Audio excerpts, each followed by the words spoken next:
Hi, my name is Rebecca Dempster, and I'm a consultant with UNHCR, working as part of the global MHPSS Minimum Service Package team to support humanitarian actors like you in using the Minimum Service Package to strengthen MHPSS programming, which is exactly what we're going to talk about in this video.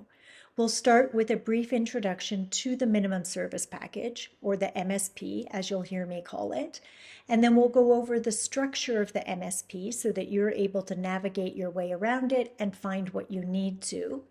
And then we'll finish with a few steps that you can take in order to strengthen MHPSS programming, whether that's existing programming that you want to strengthen, or whether you're building a new program in the context of a new emergency.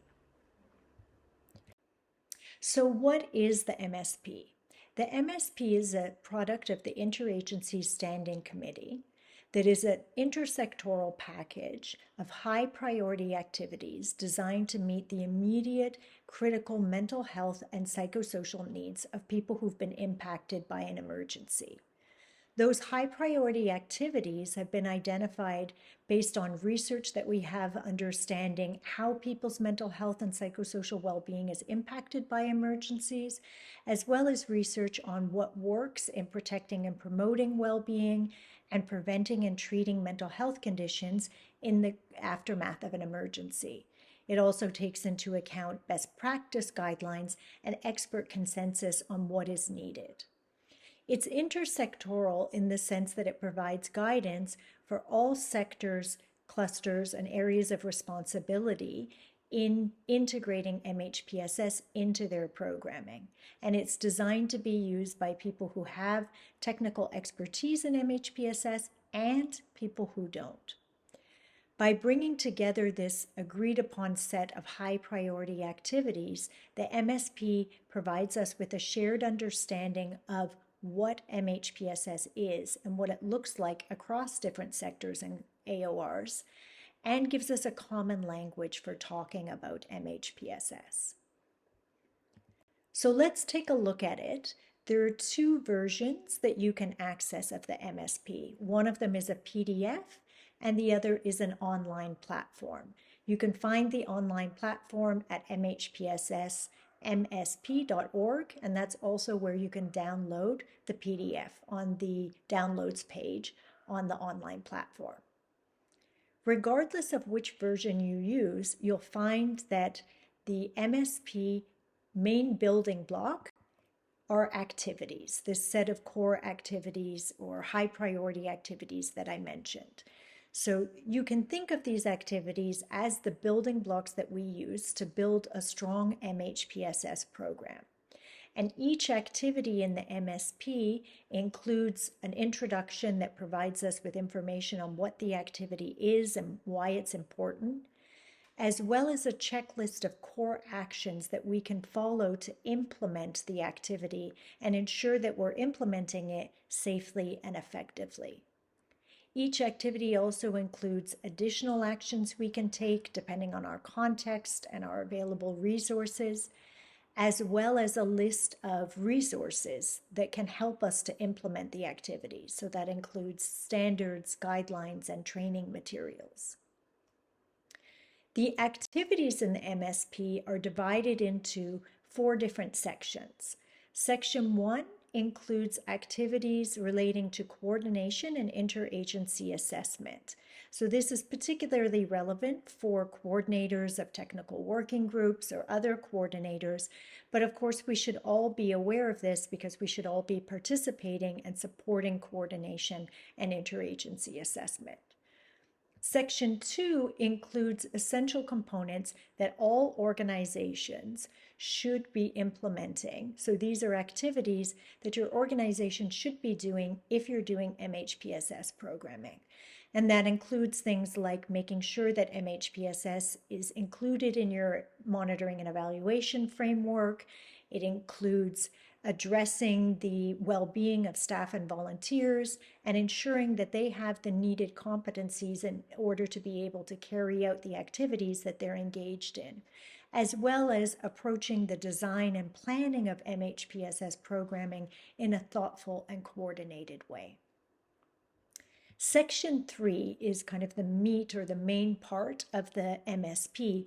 It includes the MHPSS programmatic activities. That is, the activities that we normally think of when we think of MHPSS, activities that are designed to address the mental health and psychosocial needs of the people that we are serving, the people who've been impacted by this emergency. So this includes 14 programmatic activities that cover all of the layers of the MHPSS intervention pyramid. And Section 4 includes 2 additional MHPSS or programmatic activities that are relevant for very specific settings, namely infectious disease outbreaks or when we're working with people who've been deprived of their liberty. So if you're working in a context where either or both of those conditions is met, then you would want to include Section 4 activities in addition to Section 3 activities. So let's take a look at the activities across the 4 sections. So you can see them here on this slide, Section 1, Section 2, Section 3, which you see is the largest section on the right-hand side, and then Section 4.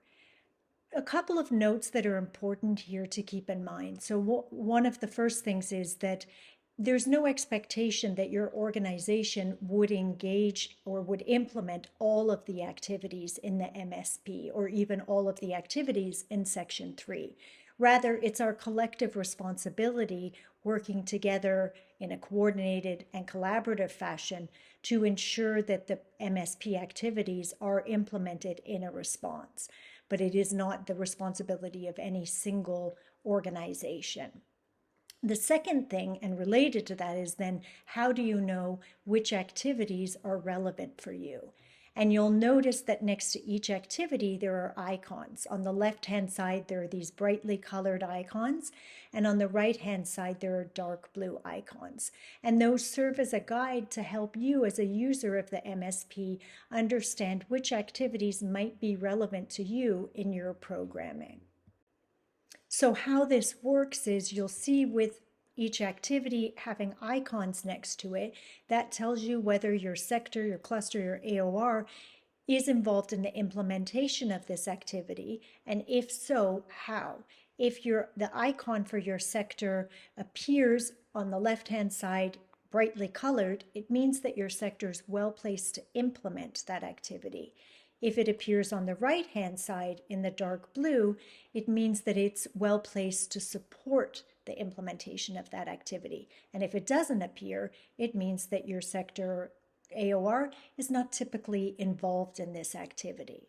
So as an example, where we have activity 3.6, which is group activities to promote children's well-being, mental health and psychosocial well-being, we would see child protection as being well placed to implement, meaning that child protection actors are the ones who typically carry out these kinds of activities, group activities for children, whereas camp coordination, camp management may support the implementation of those group activities by providing space and making sure that the community knows where and when they can access those. So that's how you can find which activities your organization may be engaged in. If you're representing a specific sector, cluster, or AOR, you can look specifically for the activities in the MSP that are relevant for you. And if you're in a cross-cutting role, for instance, you're an MHPSS advisor, you can use the MSP, use these icons to know when you're working with specific actors, how to support them and which activities will be relevant for them. So let's move now to talking about the steps that you can take to use the MSP to strengthen programming.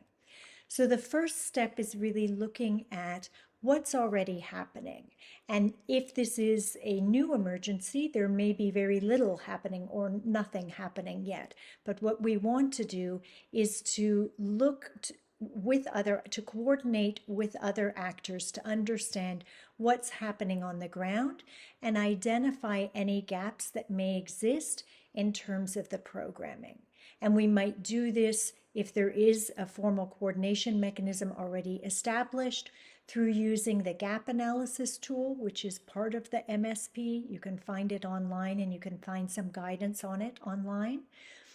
And or through other kinds of conversations, starting to identify, are there gaps in these activities that are agreed upon as the high priority activities? Are there activities that are not being implemented? Where activities are being implemented, is there sufficient geographic coverage? Is there sufficient demographic coverage? Or are there challenges in the implementation that need to be addressed?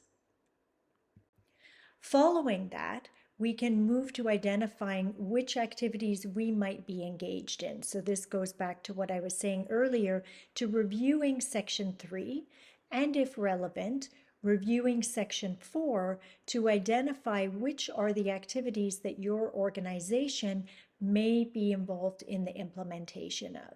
And you're taking this against the gaps that have been identified. So if we already know what's missing, of the things that are missing or that need strengthening, which ones might be ones that your organization could implement, or which ones are activities that are relevant for you, given your role, given your sector, or your AOR.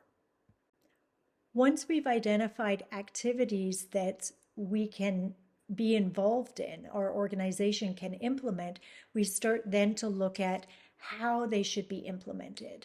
And so if you're looking at an existing program, one of the things that you'll want to do is to go through the activity in the MSP and really use the checklist of actions as guidance against which to assess the quality of your programming. So you can look at how many of the core actions have you completed, and are you implementing this activity in a way that's already strong and robust, or does it need strengthening? Or if you're implementing a new activity, the checklist of actions really provides you with guidance on how to carry that out. What are the actions that you should engage in order to implement this? And you may do those, again, collaboratively, working with other organizations across sectors to ensure that the various core actions have been checked off or have been completed. Following that, you're going to set your priorities and really develop your plan for moving forward.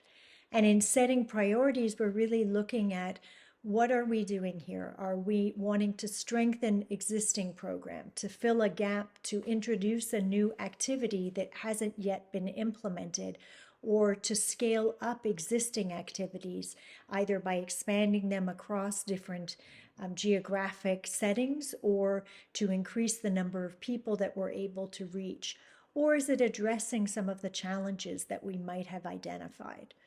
But by moving through these 4 steps, so first identifying what the gaps are, what needs to be done that's not currently being done, and then from there identifying, of those, which are we well suited to implement, and how well are we doing with our existing programming. We can really do a lot to strengthen our MHPSS programming.